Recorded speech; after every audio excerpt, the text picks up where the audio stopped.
Everyone knows, inside place bets are the best way to start your craps session. That's wrong. You have to place baits across all the box numbers. Welcome to my new viewers. To my subscribers, welcome back. My name is Mike. This is my channel where I look at, review, and try different craps strategies. Thanks for joining. Hey everyone, it's Mike. Welcome back to the channel. So if you've been watching my last few videos, we've been focusing more and more on inside bets and the different variations that we can play on those. Today it's not really a strategy, it's more of a discussion. Why would we do an inside bet versus betting across all the box numbers?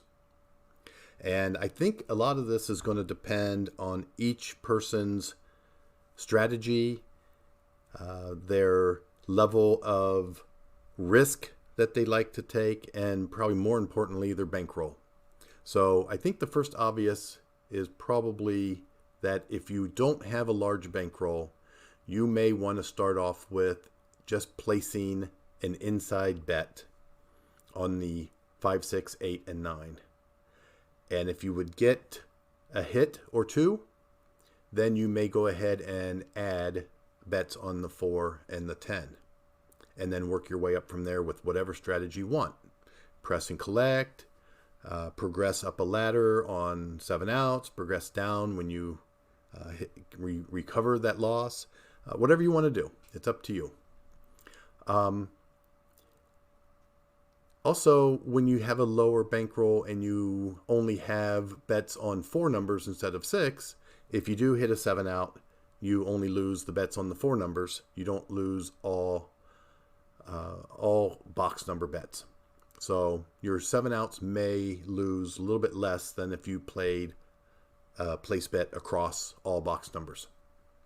Now, sometimes playing across the box numbers is more advantageous. If you are playing inside and you hit the 7 out and you're now digging yourself out of a hole, the easiest and probably the quickest way to dig yourself out of that hole is to bet every box number, give yourself more options to win, and maybe progress the bet up 1 level, and hopefully you'll roll a box number and then dig yourself out of that hole that you find yourself in when you hit the 7 out on the inside numbers. So you can recover quicker if you're playing every number across, but the more numbers that you're going to bet on requires more bankroll.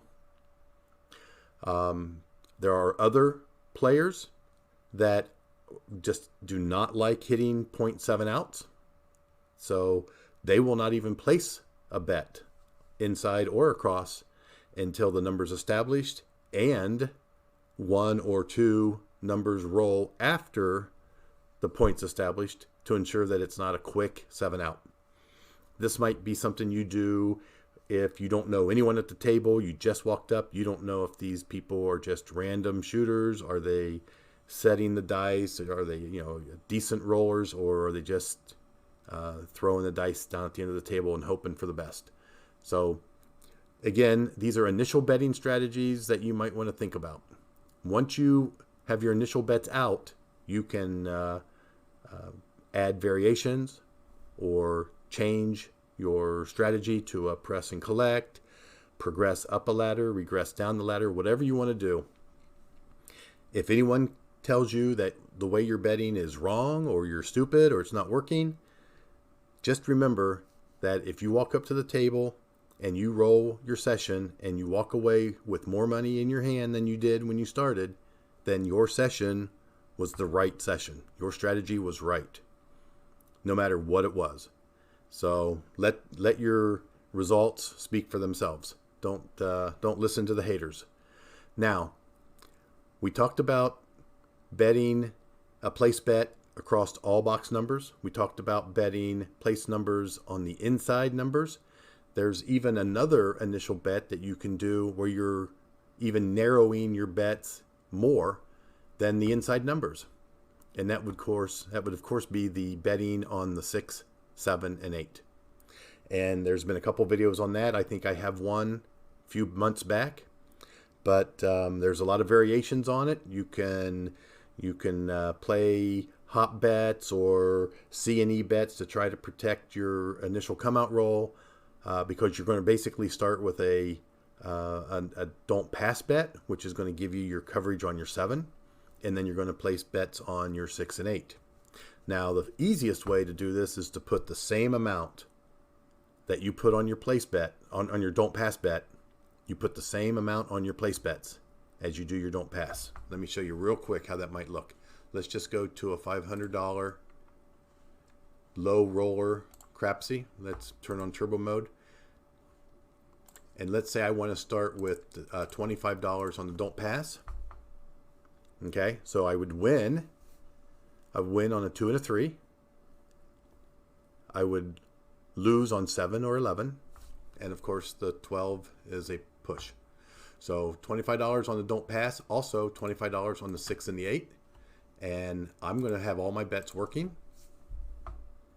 So what I'm looking for here is I'm not looking for a 7. I'm trying to avoid a 7 on the come out roll. We want to establish a point. Okay, so the point is an 8. So since my bets were working, I get paid on that. So I get paid on a 6 and an 8. If a 7 rolls, I get paid on the don't pass. Okay, now some people will say if you roll at an 8, then you might want to remove this bet, because now you've got a bet on the 8 and you got a bet against the 8. So these would negate each other. Some people would say take this down, play this way. This is just an initial setup. Whatever makes sense to you. I would ask all of you that want to play this and really understand it, go check out Waylon's Way.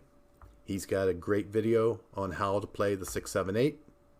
And I think he starts out the same way. Whatever you put on the don't pass, you put the same amount on the 6 and the 8. Okay? Obviously, if, let's say the number was a 10. Let's say the point's a 10 and you rolled a 7. You're going to lose 50 and you're only going to win 25. Okay? So one of the very first variations that you might see is you might see someone saying put enough money in the don't pass to cover your place bets. So if a 7 does come out, at least you want to win on a 6, a 7, and an 8. So maybe you put this up to, let's go ahead and get the puck off. Let's go ahead and roll. Let's say you want the don't pass to get to 1.5 times what you've got on your place bets. So obviously I'm going to get a 7 out, and it's going to take me forever to roll it. All right, obviously it's not going to come. So let's go ahead and just start over.